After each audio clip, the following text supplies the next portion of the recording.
Hello everyone, कैसे हो आप सब। I hope so doing well. मैं हूं गौरव, आपका साइंस एजुकेटर। सो आज हम आपके लिए लेकर के आए हैं रेस्पिरेटरी सिस्टम इन ह्यूमन, जो हमारा जूलॉजी का एक न्यू टॉपिक है बेसिकली। अभी हम इसको बहुत बहुत इजी तरीके से करने वाले हैं और ये टॉपिक हमारा क्लास 10th की साइंस की चैप्टर नंबर 1 बायोलॉजी का सबसे इंपॉर्टेंट टॉपिक है। ठीक है, बेसिकली हमने बात करी थी कि हमारे सिलेबस में जो लाइफ प्रोसेसेस चैप्टर है उसमें सिर्फ 4 टॉपिक्स है, न्यूट्रिशन, एक्सक्रीशन, डाइजेशन और रेस्पिरेशन। अब हम अपने सेकंड टॉपिक पे आ चुके हैं, बॉटनी पार्ट हमने खत्म कर चुके हैं, अब हम जूलॉजी पार्ट पे आ चुके हैं। ठीक है, तो अब हम इजी तरीके से करने वाले हैं, बिल्कुल भी बर्डन नहीं लगेगा आपको, अच्छे से करेंगे बेटा। सबसे पहले आपको डायग्राम दिख ही रही, जैसे कि मैंने स्लाइड में पिछली स्लाइड पे बनाया था, इस स्लाइड पे बनाया है, अच्छे से डायग्राम दिख लो। पहले आप डायग्राम को एनालाइज कर लो कि हम पढ़ने क्या वाले हैं। आज हम पढ़ने वाले हैं ह्यूमन रेस्पिरेटरी सिस्टम। ठीक है, एक एक इसमें इस वाले जो स्लाइड है, इस स्लाइड में आपको 3 क्वेश्चन देखने को मिलेंगे। पहले हम ह्यूमन रेस्पिरेटरी सिस्टम को पढ़ेंगे, फिर हम उसका मैकेनिज्म जानेंगे, फिर हम प्रोसेस पढ़ेंगे, इनहेलेशन एंड एक्सहेलेशन, मतलब ब्रीदिंग का बेसिकली प्रोसेस पढ़ेंगे कि होता क्या है। ठीक है, सो फटाफट से शुरू करते हैं विदाउट वेस्टिंग एनी टाइम। ठीक है, सबसे पहले हम थोड़े से इंट्रो जान लेते हैं इस चैप्टर के रिलेटेड क्या है। ये जो टॉपिक बेसिकली क्या है, ह्यूमन रेस्पिरेटरी सिस्टम। ठीक है, पढ़ लेते हैं इसको। Human respiratory system is a system of organ that helps in the breath. सबसे पहले इसको छोड़ो, हम थोड़ा सा पहले अपने बारे में जानते हैं। जो ह्यूमन बींग्स होते हैं, ह्यूमन बींग्स एक कॉम्प्लेक्स ऑर्गेनिज्म। ह्यूमन बींग मैंने बात करी पिछले में, मैंने वही लिखा इंट्रो मैंने बताया कि ह्यूमंस जो होते हैं बेसिकली वो कॉम्प्लेक्स ऑर्गेनिज्म होते हैं। कॉम्प्लेक्स ऑर्गेनिज्म क्योंकि उनके पास वेल डेवलप्ड सिस्टम्स है बेसिकली। जैसे हम डाइजेशन के लिए उनके पास वेल डेवलप्ड डाइजेस्टिव सिस्टम है, रेस्पिरेशन के लिए उनके पास वेल डेवलप्ड रेस्पिरेटरी सिस्टम है, और बेसिकली और जो प्रोसेसेस जैसे एक्सक्रीशन उसके लिए बेसिकली काफी अच्छा उनके पास वेल डेवलप्ड एक्सक्रीटरी सिस्टम भी है, जैसे किडनीज वाला। ठीक है, अब हम इसमें बात करते हैं कि जो गैसेस का एक्सचेंज होता है ना, ह्यूमन के केस में जो गैसेस का एक्सचेंज होता है वो किसके सिस्टम की वजह से होता है बेटा। वो हमारा सिस्टम कौन देखता है, वो देखता है हमारा रेस्पिरेटरी सिस्टम। ठीक है, गैसेस का एक्सचेंज उनके पास जैसे कि डाइजेशन का होता है, डाइजेशन का देखता है डाइजेस्टिव सिस्टम। अब गैसेस का एक्सचेंज जब होता है, इनहेलेशन एंड एक्सहेलेशन, ब्रीथिंग का बेसिकली प्रोसेस, और रेस्पिरेशन का वो कौन देखता है बेटा रेस्पिरेटरी सिस्टम देखता है। ठीक है, होप सो तुम्हें अच्छे से क्लियर होगा। ठीक है, अब हम आते हैं human respiratory system is a system of organs का सिस्टम है। ठीक है, that helps in the breathe.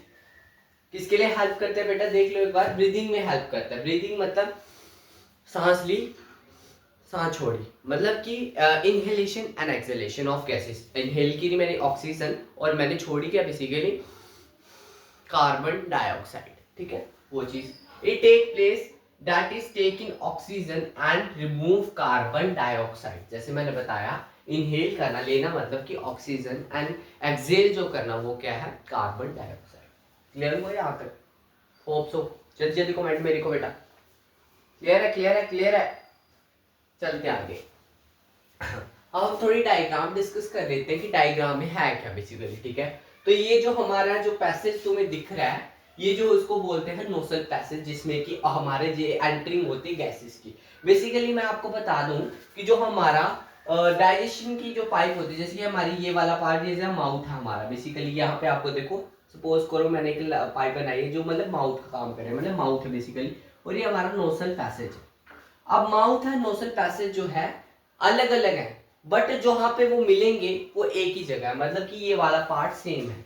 यहाँ से खाना जाएगा और यहाँ से गैसेस भी यहाँ से ट्रेवल करेंगी, और बाद में क्या होता है कि जो खाने वाली जो पाइप होती है, फूड पाइप, वो अलग चले जाती है, एंड लंग्स वाला अलग सिस्टम चला जाता है। क्लियर हुए यहाँ तक?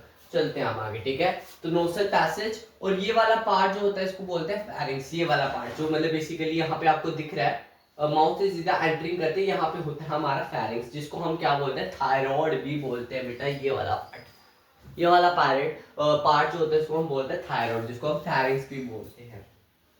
अब यहाँ पे तुम टच करो, यहाँ पे तुम्हें क्या लिखा है, यहाँ पे टच करोगे तो तुम्हें ना एक अलग सा स्टर्नम टाइप दिखेगा। यहाँ जो मतलब मैं भी मतलब वैसे मेरे को भी दिख रहा है, मैंने टच करोगे यहाँ पे तुम्हें स्टर्नम दिखेगा। क्या दिखेगा बेटा, स्टर्नम दिखेगा। स्टर्नम दिखने के बाद आपको देखो, यहाँ पे मैंने लिखा नहीं है स्टर्नम वगैरह, और यहाँ पे आपको टच करोगे, यहाँ पे आपको रफी रफी फील होगा, मतलब अलग अलग, मतलब ऐसे मतलब बोन्स टाइप फील होगा। ये होता है हमारा ट्रैकिया। क्या होता है बेटा, ट्रैकिया होता है कि कहाँ, मतलब ये कहाँ एक्सटेंड होता है, लंग्स तक जाता है। ठीक है, ट्रैकिया होता है।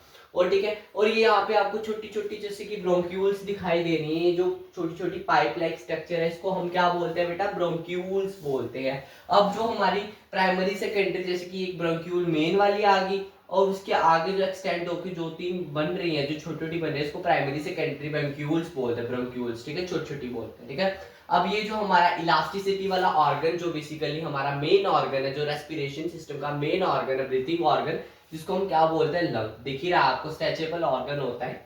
और ये हमारे छोटे छोटे, अब आप थोड़ा सा दिमाग लगाओ, structural and functional unit of life हमारा क्या है, बेसिकली सेल, ठीक है, cell correct. Structural and functional unit of nervous system क्या है, neuron. Structural and functional unit of excretion क्या है किडनी का, क्या है, नेफ्रॉन है।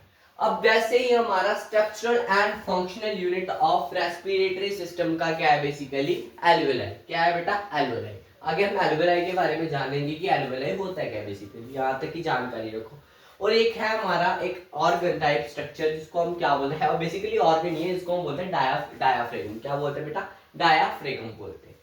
अब ये किसका काम क्या, डायाफ्रेगम का काम होता है जैसे कि लंग्स क्या स्ट्रेच हुए, रिलैक्स हुए, अब जिस पे रिलैक्स होना वो के रिलैक्सेशन का काम करता है, जैसे कि यहाँ पे डायाफ्रेगम जैसे कि वो मतलब अपने इलास्टिसिटी बढ़ाई, वो फूलेंगे, लंग्स क्या करेंगे बेटा, फूलेंगे, और वो एक टाइप ऑफ मतलब रेस्टिंग पोजीशन में हेल्प करता है कि इसके ऊपर फूल रहे, अब रेस्ट करेगा, इस पे लंग इस पे रेस्ट करेगा, मतलब ये एक रेस्टिंग का काम करता है। और ये बॉडी को दो हिस्सों में डिवाइड करता है, ठीक है, आगे के पढ़ेंगे, ठीक है, इसके बारे में बस इतना जानकारी आज के लिए रखो, ये आज के लिए बेसिकली अभी तक के लिए इतनी जानकारी रखो। आगे हम ऑर्गन्स पढ़ते हैं, बेसिकली क्या है, ठीक है। सबसे पहले आता है नोज। नोज क्या है, नोजल कैविटी भी बोलते हैं, नोज भी बोलते हैं। ये क्या करता है, warm filter warm and moisture air, मतलब जो moisture air in the sense कि जिसमें कि क्या होंगे, थोड़े थोड़े अमाउंट ऑफ वाटर के पार्टिकल्स होंगे, वाटर अमाउंट होगा, वो क्या करता है, फिल्टर करता है। अब जैसे कि हम बात करते हैं कि जो हमारी एयर है, एयर में मतलब कि वो मतलब मॉइस्चर होता है, अगर बिल्कुल ही ड्राई एयर होगी, जैसे कि हम बात करते हैं जैसे कि लू झुलती है समर्स में बेसिकली, ठीक है, तो उसमें क्या होता है, बिल्कुल टोटली ड्राई एयर होती है, जिससे कि हमें नोज ब्लीडिंग फेस करनी पड़ती है। वो क्या होता है, नोज की जो थोड़े से रप्चर हो जाते हैं, क्योंकि ड्राई एयर जाती है ना, डायरेक्ट हम ड्राई एयर करते हैं, तो वो जो आगे के थोड़े मसल्स नोज वाले वो रप्चर्स हो जाते हैं और हमें ब्लीडिंग हो जाती है, ठीक है, ये चीज होती है। और ये मतलब कि एयर में क्या होता है, मॉइस्चर होता ही होता है, ठीक है। ये क्या फिल्टर करता है, वार्म एंड मॉइस्चर एयर को फिल्टर करता है नोज, ठीक है, और ये एंटरिंग ऑफ एयर भी है, ठीक है। आगे आता है हमारा फेरिंक्स। फेरिंक्स क्या होता है, जिसको हम थायराइड भी बोलते हैं, थायराइड भी बोलते हैं। ये पैसेज होता है किसके लिए बेटा, एयर के लिए पैसेज होता है। अब आता है हमारा लैरिंक्स। लैरिंक्स क्या होता है, it is a voice box, क्या होता है बेटा, वॉइस बॉक्स होता है, जहां से हम हमारी वॉइस निकलती है, आवाज निकलती है बेसिकली। इट प्रोड्यूसेस साउंड, क्या प्रोड्यूस करता है बेटा, ये साउंड को प्रोड्यूस करता है। अब आता है हमारा ट्रेकिया। ट्रेकिया क्या होता है, trachea it is also called wind pipe, इसको हम विंड पाइप भी बोलते हैं। It carries air to lungs, ये एयर को लेके जाता है लंग्स तक, ठीक है, आगे हम पढ़ेंगे, ठीक है। ब्रोंकाई। अब ब्रोंकाई क्या होता है, कैसे मैंने बताया, ब्रोंकाई ऐसे ट्यूब लाइक स्ट्रक्चर है, क्या है बेटा, ट्यूब लाइक स्ट्रक्चर, क्योंकि मैंने बताया एक हमारी राइट होगी, एक हमारी लेफ्ट होगी, तो बाकी जो प्राइमरी सेकेंडरी निकल रही है वो ब्रोंक्यूल्स अलग अलग है, ठीक है, छोटी छोटी निकल रहे हैं, पर दो मेन्स होते हैं, एक प्राइमरी होती है, एक सेकेंडरी होती है, ठीक है, ठीक है, दो होती है, एक होती है प्राइमरी, नहीं बेसिकली दो होती है, दोनों मेन होती है, प्राइमरी सेकेंडरी जो आगे फर्दर निकलती है, ठीक है। Two tubules entering the lungs, ठीक है। आगे एल्वोलाई क्या होता है, टाइनी एयर सैक्स, क्या है बेटा, tiny air sac like structure है, ठीक है, वेयर गैस इज एक्सचेंज, जिसमें क्या होता है, गैसेस एक्सचेंज होती है इसमें, ठीक है। आगे लंग्स। लंग्स क्या होता है, एक मेन ब्रीथिंग ऑर्गन है, जो इलास्टिसिटी प्रोवाइड कराता है, इलास्टिक होता है बेसिकली, क्योंकि वो जब हम इनहेल करेंगे तो वो फूलेगा, अगर इलास्टिक नहीं होगा तो वो फट जाएगा, ठीक है, तो इलास्टिक होता है और फूलता है। लंग्स बेसिकली इंपॉर्टेंट ऑर्गन है रेस्पिरेशन का प्रोसेस के लिए भी एंड ब्रीदिंग के लिए भी। अब आपका एक छोटा सा डाउट मैं क्लियर करता हूँ, नेक्स्ट स्लाइड पे करते हैं डाउट को क्लियर, तब तक के लिए वेट करो, फटाफट से हम आपके दूसरा डाउट क्लियर करते हैं। हाँ, अब हम बात करते हैं जो डाउट मैंने बोला था। अब बच्चे क्या करते हैं, ब्रीदिंग होती है, सबसे पहले ब्रीदिंग बता दूं क्या होती है।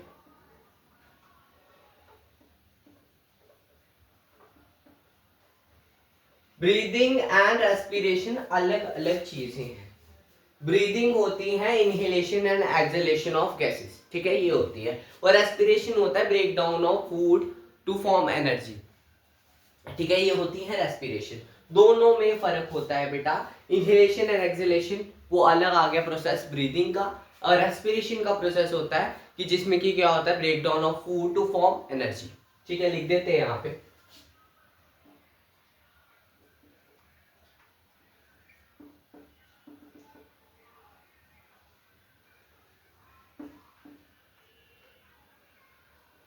inhalation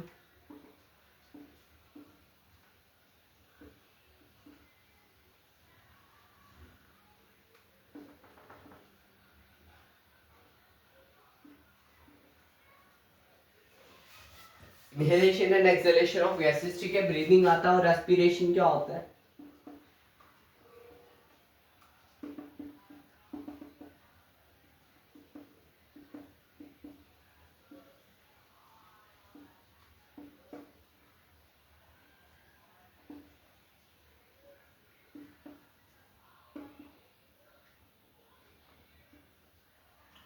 breakdown of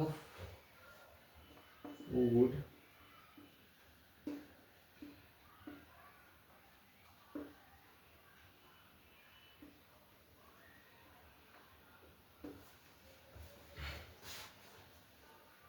या ऑक्सीडेशन ऑफ फूड बेसिकली।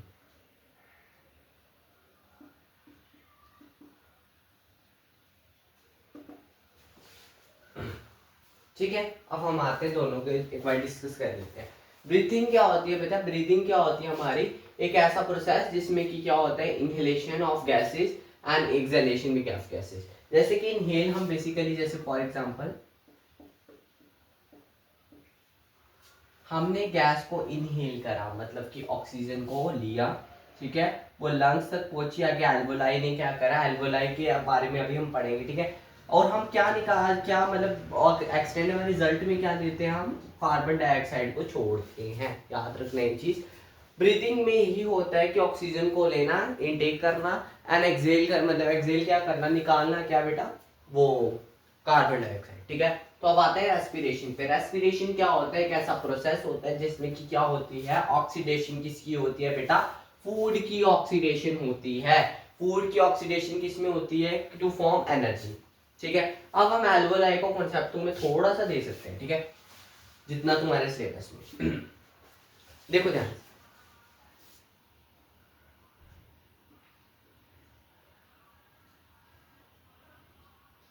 हाँ, मेरे को बनाना है।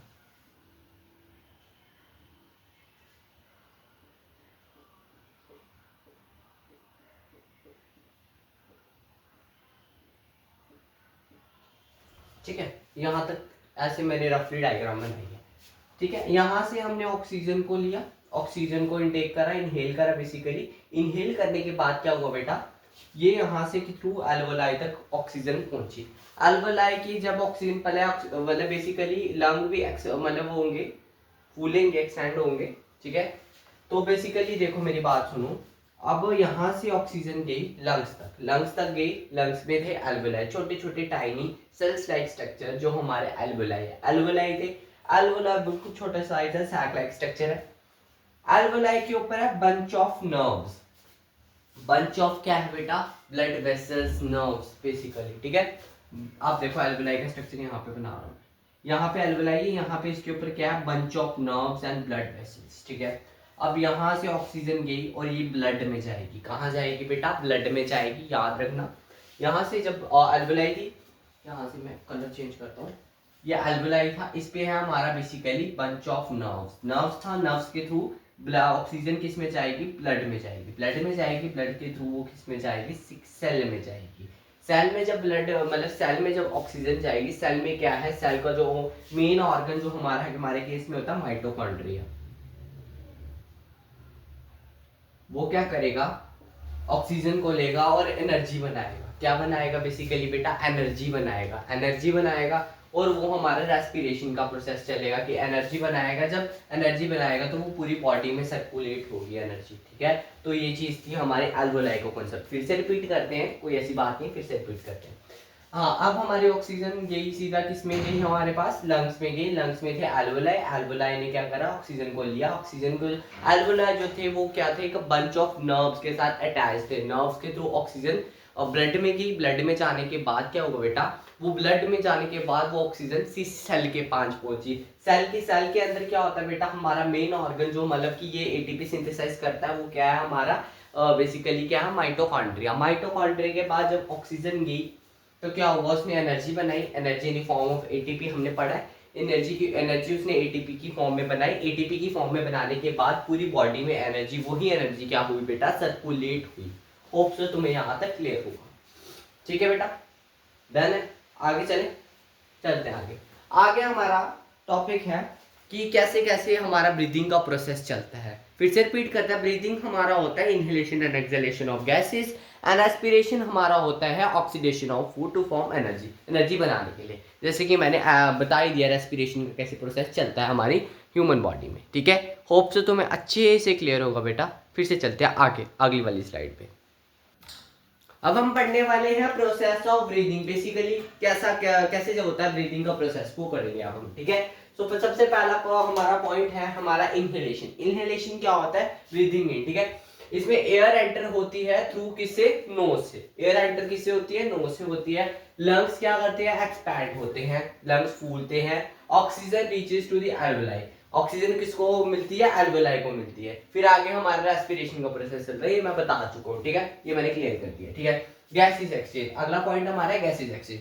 Oxygen enter to blood, oxygen किसके पास जाती है, ब्लड के पास जाती है। जैसे कि मैंने बताया एल्वेलाई के ऊपर जो था बंच ऑफ नर्व्स था, बंच ऑफ ब्लड वेसल्स था, जिससे कि हमारा ऑक्सीजन जो थी वो ब्लड में चली गई थी। ठीक है, carbon dioxide leave the blood, carbon dioxide blood से बाहर निकल जाती है। ठीक है, आगे देखो, एक्सहेलेशन में हमारा लंग्स कॉन्ट्रैक्ट होते हैं। लंग्स क्या होते हैं, कॉन्ट्रैक्ट होते हैं। CO2 इज रिलीज्ड, CO2 बाहर जाती है, जैसे कि ब्लड में से जैसे कि मैंने ब्लड बताया, ब्लड में ऑक्सीजन गया, ऑक्सीजन में से उसने कार्बन डाइऑक्साइड को बाहर निकाल दिया। वही कार्बन डाइऑक्साइड जो थी हमारी, कार्बन CO2 हमने निकाला, वो CO2 क्या हुआ, हमारी बॉडी के बाहर चला गया थ्रू, हमने ऑक्सीजन को लिया और कार्बन डाइऑक्साइड छोड़ते हैं तो वो हमारी निकल जाती है। हमारी कार्बन डाइऑक्साइड ब्लड से भी निकल जाती है, बॉडी से भी निकल जाती है, और कार्बन डाइऑक्साइड रिलीज हो रहा है आउटसाइड। ठीक है, यहाँ तक कोई दिक्कत परेशानी नहीं होनी चाहिए। ब्रीदिंग ऑफ, मतलब ये मैंने बता ही दिया है, बट हमने एक बार रिटर्न में लिख लिया है कि आप प्रोसेस ऑफ ब्रीदिंग अगर पेपर में पूछा जाता है तो हम ये पॉइंट्स लिख सकते हैं। बहुत ज्यादा इजी है बेटा। अब हम आते हैं फंक्शंस पे।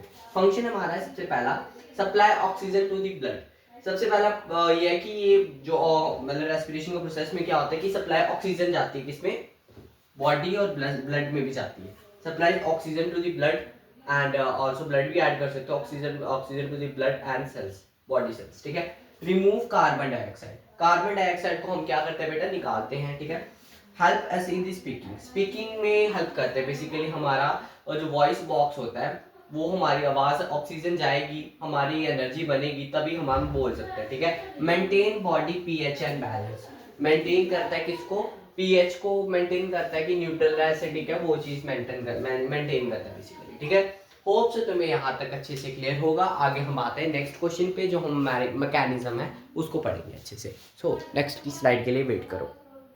Now coming to describe the mechanism of the transport O2 and CO2 in blood। ठीक है, तो बेटा ये मोस्ट इंपॉर्टेंट क्वेश्चन है, और ये P/Q है बेटा 2021 का, 2019 का, 18 का, 17। तो इसको छोड़ के बिल्कुल भी नहीं जाना है बेटा। ये क्वेश्चन अच्छा खासा वेटेज का है, तो इसको करके ही जाएंगे। ठीक है, और बहुत ज्यादा इजी है। ठीक है, तो करते हैं इसको शुरू। सबसे पहले ट्रांसपोर्ट करते हैं हम ऑक्सीजन को, कितनी फॉर्म में होता है बेटा, 2 फॉर्म्स में ऑक्सीजन ट्रेवल करती है इन ब्लड में। ठीक है, जो 3% ऑफ ऑक्सीजन जो होती है वो किस में डिसॉल्व हो जाती है, ब्लड प्लाज्मा में, मतलब लिक्विड पार्ट में क्या हो जाती है, डिसॉल्व हो जाती है। 3% ऑफ ऑक्सीजन जो होती है लिक्विड पार्ट ऑफ ब्लड में डिसॉल्व हो जाती है। ठीक है, और 97% ऑफ ऑक्सीजन जो होती है वो किसके साथ कंबाइन करती है, हेमोग्लोबिन वाला पार्ट के साथ कंबाइन करती है। हेमोग्लोबिन वाला पार्ट कौन सा, जैसे कि हमारा रेड कलर प्रोवाइड कराता है जो ब्लड को, हीमोग्लोबिन, उसके साथ कंबाइन करती है 97% of oxygen to form oxy haemoglobin. Clear हुआ? हमारी ट्रांसपोर्ट ऑफ ऑक्सीजन 2 फॉर्म्स में एग्जिस्ट करता है। एक हमारा 3% ऑफ ऑक्सीजन जो होती है डिसॉल्व किस में होती है बेटा, ब्लड प्लाज्मा में। ठीक है, लिक्विड पार्ट जो ब्लड का होता है उसके साथ डिसॉल्व मतलब उसमें डिसॉल्व हो जाती है। और 97% ऑफ ऑक्सीजन जो होती है कंबाइन किसके साथ करती है, हीमोग्लोबिन वाला पार्ट के साथ कंबाइन करती है। क्या बनाती है बेटा, ऑक्सी हीमोग्लोबिन बनाती है। क्लियर, होप से तुम्हें अच्छे से क्लियर होगा। अब transport of carbon dioxide in blood, ठीक है, इसको हम देखते हैं तीन फॉर्म में एग्जिस्ट करता है। कितनी फॉर्म में एग्जिस्ट करता है बेटा, तीन फॉर्म में एग्जिस्ट करता है। 97% ऑफ फॉर्म क्या बनाती है बेटा, बाइकार्बोनेट बनाती है। 97% ऑफ कार्बन डाइऑक्साइड क्या बनाती है बेटा, बाइकार्बोनेट बनाती है। किसमें बेटा, इन ब्लड, ठीक है। After the bicarbonate HCO3 break into the CO2, मतलब कि क्या हो जाता है, आफ्टर जब बाइकार्बोनेट बनाने के बाद वो क्या हो जाता है, तो अपने आप को तोड़ लेते हैं, तोड़ने के बाद वो क्या बनाते हैं, CO2, और वे कहाँ चल जाते हैं, वैसे लंग्स से बाहर चल जाते हैं, गो बैक, ठीक है, जो हम एक्सहेल करते हैं कार्बन डाइऑक्साइड, ठीक है। होप से तुम्हें यहाँ तक क्लियर होगा। और हमारा है 20 से 25% क्या होता है, हमारी कार्बन डाइऑक्साइड वो मिक्स हो जाती है ब्लड में, क्या हो जाती है, 20 से 25% क्या होता है हमारा हीमोग्लोबिन क्या हो जाता है, मतलब कि मिक्स हो जाती है किसमें, कार्बन डाइऑक्साइड किसमें मिक्स हो जाती है, हीमोग्लोबिन में मिक्स हो जाती है। मिक्स होने के बाद क्या बनाती है, कार्बो अमाइनो हेमोग्लोबिन बनाती है, कार्बो अमाइनो हेमोग्लोबिन बनाती है, ठीक है। अब 7% जो होती है हमारी कार्बन डाइऑक्साइड वो किससे मिक्स हो जाती है, विद ब्लड प्लाज्मा, वो ब्लड लिक्विड वाला पार्ट जो ब्लड का उसके साथ क्या हो जाती है बेटा, मिक्स हो जाती है। होप से तुम्हें क्लियर होगा transport of oxygen and transport of carbon dioxide in blood. Hope से तुम्हें आज का लेक्चर जो होगा अच्छे से समझ आया होगा, और हम आपके लिए ऐसे वीडियोस बनाते रहेंगे। अगला टॉपिक हमारा बेसिकली एक्सक्रीशन है, किडनी वाला, तो अच्छे से करेंगे उसको। उसमें थोड़ा सा हमारा लेंथी क्वेश्चन आ जाता है, नेफ्रॉन वगैरह आ जाते हैं। हमारे लिए बस हमारे सिलेबस में रेस्पिरेशन का टॉपिक इतना ही था, पेपर भी यहीं से ही आएगा बेटा, टेंशन लेने की बात नहीं है, हम आपके साथ है। जो जो तुम्हें बोर्ड पे दिख रहा है वही तुम्हारे नोट्स है, मैंने बड़ी बार बोला है वही तुम्हारे नोट्स है। और उसमें आप अगर आप ऐड करना चाहो, उसकी लेंथ बढ़ाना चाहो तो आप एक आधी लाइन ऐड कर सकते हो। वैसे आप लाइन करने ऐड करने की जरूरत नहीं है, जितना हम आपको बता रहे हैं कि कौन सा क्वेश्चन लॉन्ग आंसर में आएगा, कौन सा क्वेश्चन शॉर्ट में आएगा, हम उसके अकॉर्डिंगली लिखवा रहे हैं, ठीक है। तो होप से तुम्हें अच्छे का आज का लेक्चर क्लियर होगा। Thank you so much for watching, bye bye. देख ले एक बार।